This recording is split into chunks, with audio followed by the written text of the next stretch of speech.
Hi viewers అందరికీ నమస్కారం. మార్చి 8న మహాశివరాత్రి రాబోతుంది.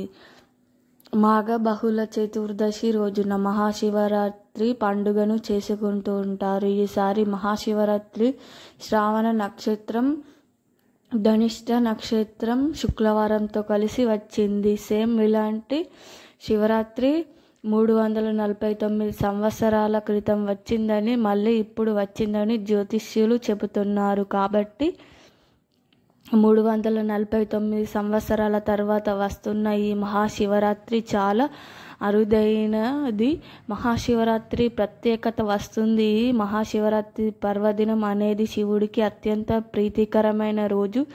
ఈ రోజు శివరాత్రి పర్వదినం రోజున భారతదేశం అంతటా శివుణ్ణి ప్రత్యేక నామాలతో కలుస్తూ ఉంటారు. ముఖ్యంగా శివరాత్రి రోజు శివుడికి చేసే అభిషేకాన్ని అభిషేకం అంటారు. ఇలా చాలా ఇష్టంగా పంచామృతాలతో పెట్టడం లేదు, కానీ శివునిపై కొన్ని నీళ్లు పోస్తే చాలు, శివుడు సంతోషించి అనుగ్రహిస్తాడు. ఎందుకంటే శివుడు కారణాన్ని మింగాడు, దాచుకున్నాడు. దేవతల పాల సముద్రాన్ని చిలికే సమయంలో ముందొచ్చినటువంటి విషయాన్ని ప్రపంచానికి నాశనం చేయకుండా తన గొంతులో దాచుకున్నాడు శివుడు.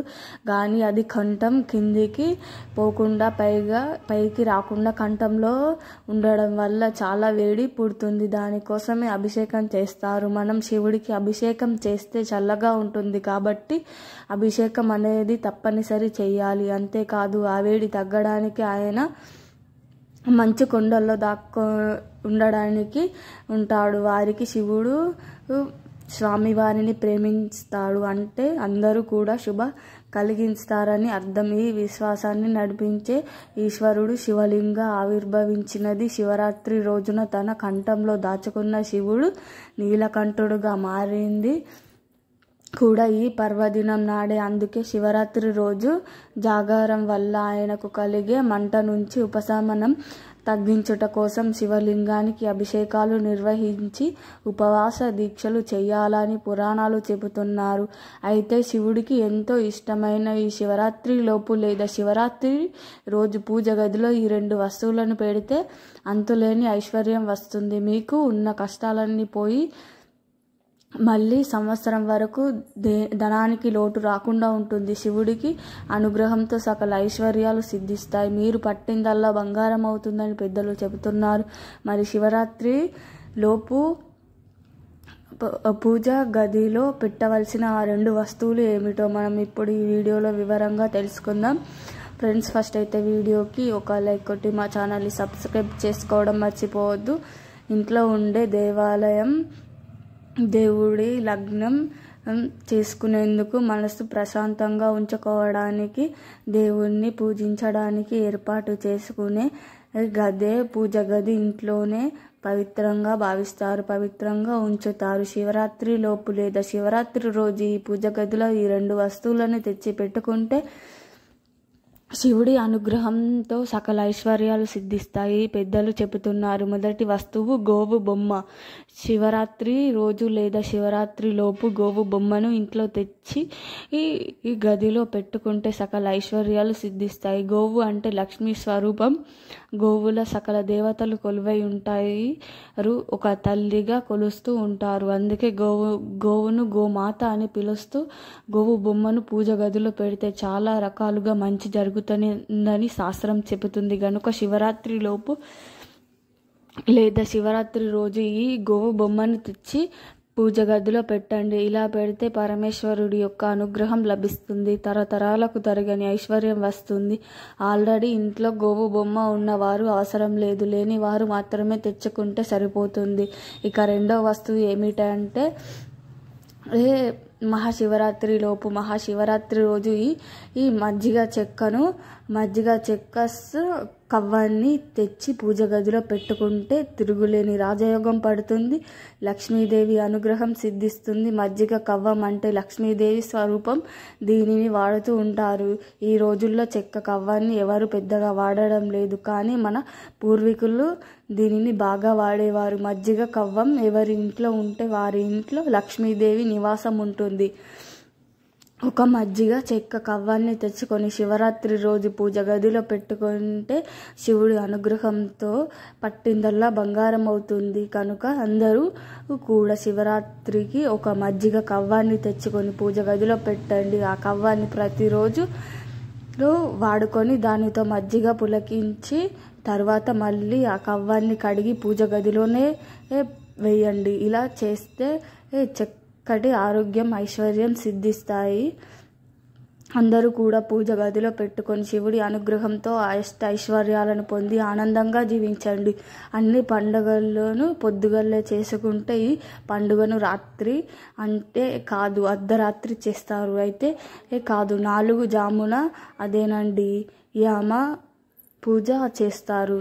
యమ పూజలు అంటే జామ మహాశివరాత్రి రోజు రాత్రి ప్రతి గ్రామంలో శివుడి అభిషేకం చేయాలి. రోజున ఆలయాల్లో 4 యామాల ప్రత్యేకత పూజ జరుగుతుంది. ఈరోజు ఏమీ చేయకపోయినా ఆ యామ పూజ చేస్తే చాలు శివుడి అనుగ్రహం కలుగుతుంది. నిర్దిష్టమైన అభిషేకాలు చేస్తారు. అలాగే నిర్భరతమైన నైవేద్యంతో పాటు పారాయణం కొనసాగిస్తారు. అభిషేకం, అలంకరణ ఉంటాయి. గంధం, విలువైన పత్రాలు, తామర పువ్వులతో స్వామికి అర్చన చేస్తారు. పారాయణం చేస్తారు. ఈ తొలి ఏమి పూజల్లో పాల్గొనే వారికి సకల ఐశ్వర్యాలు కలుగుతాయి. విశ్వాసం పూజలో అంటే చక్కెర, పాలు, పెరుగు, నెయ్యి అభిషేకం చేస్తారు. కర్పూరం, గంధంతో అలంకరించిన బిళ్ళ పత్రాలు, తులసితో అర్చన ఆవిర్భవిస్తారు. నైవేద్యంతో పాయసంగా సమర్పించి ఈ యజుర్వేదాన్ని పారాయణం చేస్తారు. ఈ యమ పూజల్లో పాల్గొనే వారికి సంతాన ప్రాప్తి కలుగుతుంది. 3వ యమ రూపంలో తేనెతో అభిషేకం చేసి కర్పూరం, గంధంతో అలంకరణ చేస్తారు. బిల్లపత్రం, మల్లెపూలతో అర్చన, అన్నము, పువ్వులు నైవేద్యంగా నివేదించి ఈ సామవేదాన్ని పారాయణం చేస్తారు. అభిషేకం చేసి మళ్ళీ తామర పువ్వు, కర్పూరం, గంధంతో అలంకరిస్తారు. తామర, కలువ, మల్లెపూలతో అర్చన గావించి అన్న నైవేద్యంగా పెట్టాలి. అధర్వణ వేదాన్ని పారాయణం చేస్తారు. ఈరోజు లింగోద్వార కాలంలో పరమేశ్వరుడు చేసే అభిషేకం లేదా అర్చన లేదా ఇతర పూజలు అయిన అనంతర పుణ్యక్షేత్రాలను లింగోద్వార సమయం 5 మారేడు జాముల్లో అర్చన చేయించిన శివలింగం యొక్క దర్శనం చేసుకున్నంత మాత్రం చేతన శివరాత్రి రోజు లింగోద్వార కాలం సమయం అదురు ఈ పరమేశ్వరుడి సమర్పిస్తే శుభ స్వామివారి కృపా కృతలు కావచ్చు. శివరాత్రి రోజు ముఖ్యంగా చేయవలసిన 3 పనులు ఏమిటి అంటే అభిషేకం, జాగరణ, ఉపవాసం.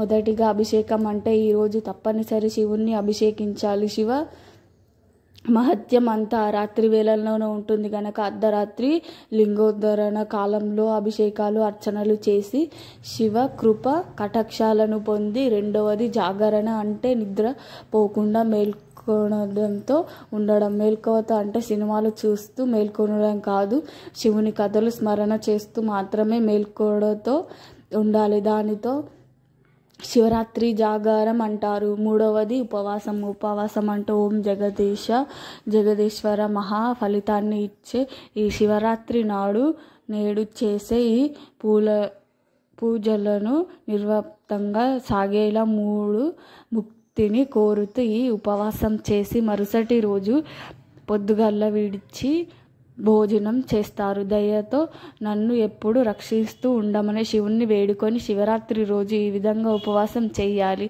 శాస్త్ర సంధ్యావదనం ఉపవాసానికి ప్రయోజనం ఉంటుంది.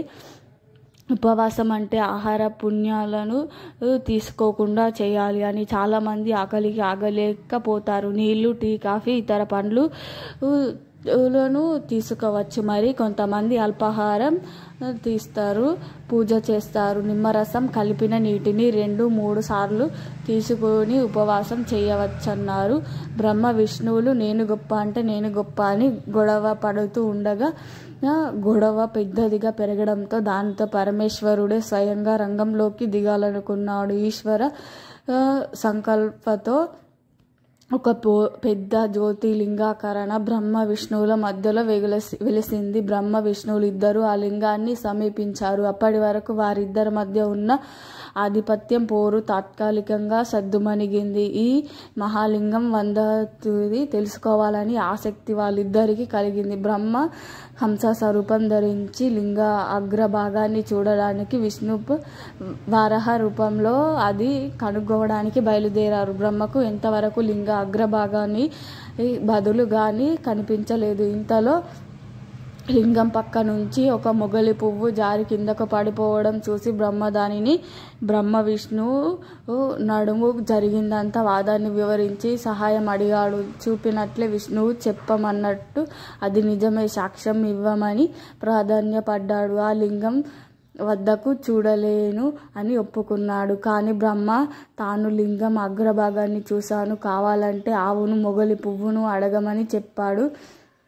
అప్పుడు నిజమే అండి, మొగలి పువ్వు బ్రహ్మదేవుడి మాట కాదనలేక ఆయన లింగ అగ్రభాగాన్ని చూశాడని ఆవు తలతో చెబుతుంది. కానీ అసత్యం చెప్పడానికి ఇష్టం లేక తోకతో చూడలేదని చెబుతుంది. బ్రహ్మదేవుడు అసత్య ప్రచారాన్ని చూడలేక ఈశ్వరుడు అబద్ధపు సాక్ష్యాన్ని చెప్పిన మొగలి పువ్వు భక్తులతో ఎవ్వరూ తనను పూజించరాదని, తెల్లవారు ఆవును ముఖం చూడడం కూడా పాపకరమని శపించాడు. కాబట్టి ఈ ఆవుది కృష్ణ భాగం పవిత్రమైనది, తోక భాగాన్ని పూజించిన వారికి పుణ్య ఫలాలు కలుగుతాయని వరాన్ని అనుగ్రహించి పరమేశ్వరుడి తర్వాత బ్రహ్మ విష్ణు అనుగ్రహించి పూజ కీర్తి చేస్తారు. అలా శివలింగ రూపంలో